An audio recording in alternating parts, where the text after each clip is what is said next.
بسم اللہ الرحمن الرحیم۔ ثانیہ کربلا کے بعد عمر بن سعد نے اپنے لشکر میں سے قتل ہونے والوں کو 11 محرم کو دفن کیا۔ سید زادوں اور اصحاب کے 72 جسد مبارک بے گور و کفن چھوڑ کر اہل بیت کو قیدی بنایا اور کوفہ کی طرف دربار ابن زیاد کی طرف بڑھنے لگا۔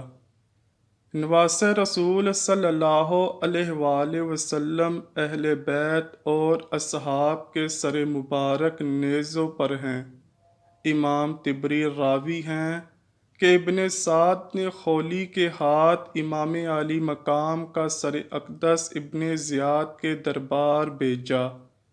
خولی جب کوفہ پہنچا تو رات کا وقت تھا، اسی لیے وہ سر کو اپنے گھر لے گیا اور ایک برتن میں ڈانپ دیا۔ سر مبارک کو دیکھ کر اس کی بیوی ناراض ہوئی کہ یہ تم نے کیا کیا؟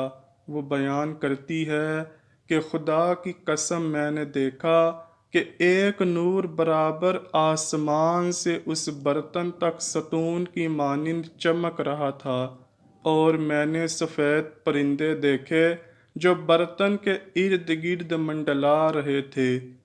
صبح اسیران کربلا اور نواس رسول صلی اللہ علیہ وآلہ وسلم کے سر مبارک کو ابن زیاد کے دربار میں پیش کیا گیا۔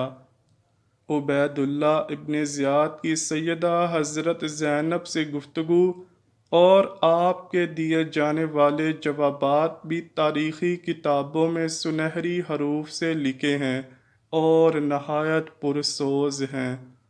حضرت زینب اور عبید اللہ کی باہمی گفتگو دربار میں موجود حاضرین پر نہایت اثر انداز ہوئی۔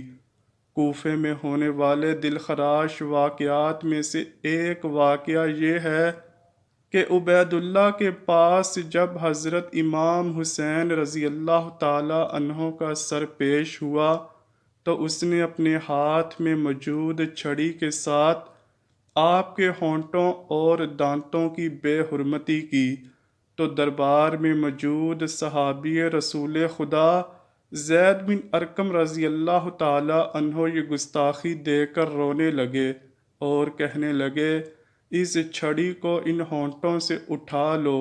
خدا کی قسم میں نے کئی مرتبہ ان ہونٹوں پر رسول اللہ صلی اللہ علیہ وآلہ وسلم کو بوسے لیتے دیکھا ہے۔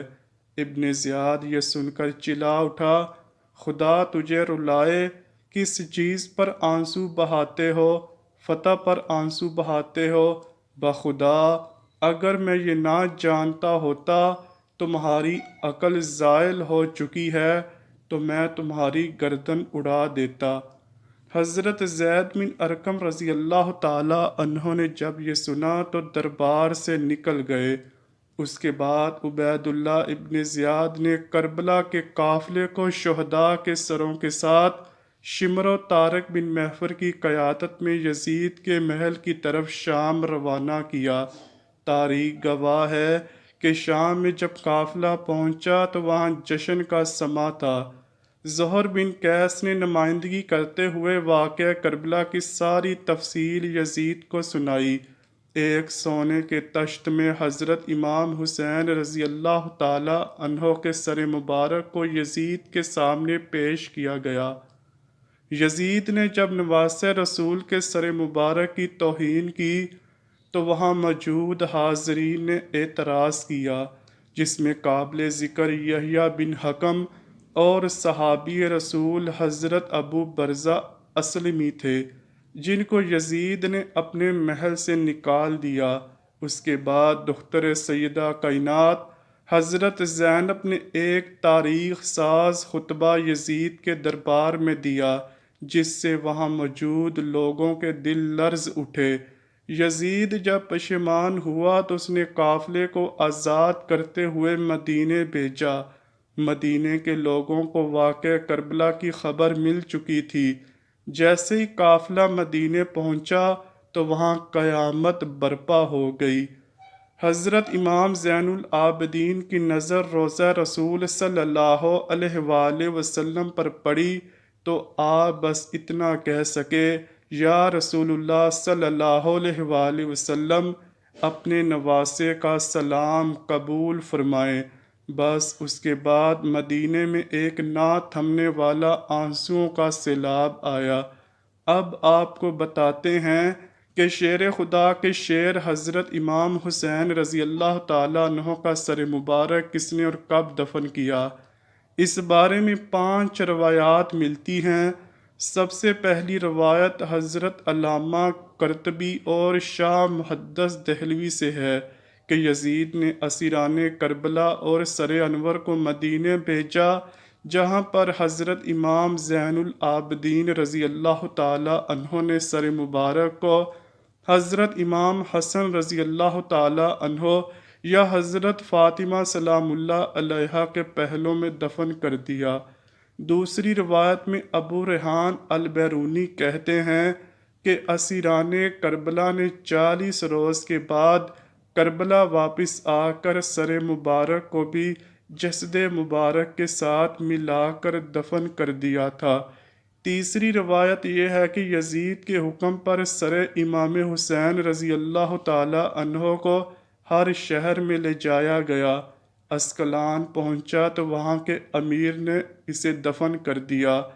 چوتھی روایت یہ ہے کہ اسکلان میں جب فرنگیوں کی حکومت قائم ہوئی تو 548 ہجری میں طلحہ بن زریق نائب مصر نے اسکلان سے سر انور کو لیا اور وہ اسے مصر لے گیا۔ وہاں اس نے مشہد حسینی بنوا دیا۔ اس کے متعلق علامہ ابن حجر مکی روایت فرماتے ہیں کہ سلیمان بن عبد الملک نے حضور صلی اللہ علیہ وآلہ وسلم کو خواب میں دیکھا کہ آپ اس کے ساتھ ملاطفت فرما رہے ہیں اور اس کو بشارت دے رہے ہیں کہ صبح اس نے حضرت امام حسن بصری سے اس کی تعبیر پوچھی۔ انہوں نے فرمایا کہ شاید تم نے رسول اللہ صلی اللہ علیہ وآلہ وسلم کی آل کے ساتھ کوئی بھلائی کی ہے۔ وہ کہنے لگا، ہاں مجھے ایک ہی بات یاد ہے کہ میں نے نواسہ رسول حضرت امام حسین کے سر مبارک کو خزانہ یزید میں دیکھا تو میں نے ان کو 5 کپڑوں کا کفن پہنایا اور میں نے اپنے ساتھیوں کے ساتھ ان پر نماز جنازہ پڑھی، انہیں قبر میں دفن کر دیا۔ تو حضرت حسن بصری نے اس سے فرمایا، یہی وجہ ہے کہ رسول کریم صلی اللہ علیہ وآلہ وسلم نے تجھ سے اظہار رضامندی فرمایا ہے، یعنی تیرا یہی کام حضور پاک صلی اللہ علیہ وآلہ وسلم کی رضامندی کا سبب ہوا۔ سلیمان بن عبد الملک کے بعد اس کے جانشین عمر بن عبد العزیز نے سر مبارک کو نکالا اور کربلا جا کر خود جسد مبارک کے ساتھ دفن کر دیا۔ ایک روایت یہ ہے کہ جب منصور ابن جمہور نے شام کو فتح کیا تو شہر میں داخل ہونے کے بعد وہ یزید کے خزانے والے کمرے میں گیا۔ وہاں پر اسے سرخ رنگ کی ایک ٹوکری ملی۔ منصور نے اپنے غلام سے کہا کہ اس ٹوکری کی حفاظت کرو، یہ بنی امیہ کے قیمتی خزانوں میں سے ایک خزانہ ہے۔ لیکن جب اس کو تھوڑے عرصے بعد کھولا گیا تو دیکھا کہ اس میں حضرت امام حسین رضی اللہ تعالی عنہ کا نورانی سر تھا جس سے عطر کی خوشبو آ رہی تھی۔ اس نے اپنے غلام کو حکم دیا کہ ایک کپڑا لائے۔ اس نے سر کو اس کپڑے سے ڈانپ دیا اور پھر کفن کرنے کے بعد اس سر کو دمشق میں باب فرادیس کے پاس دفن کر دیا۔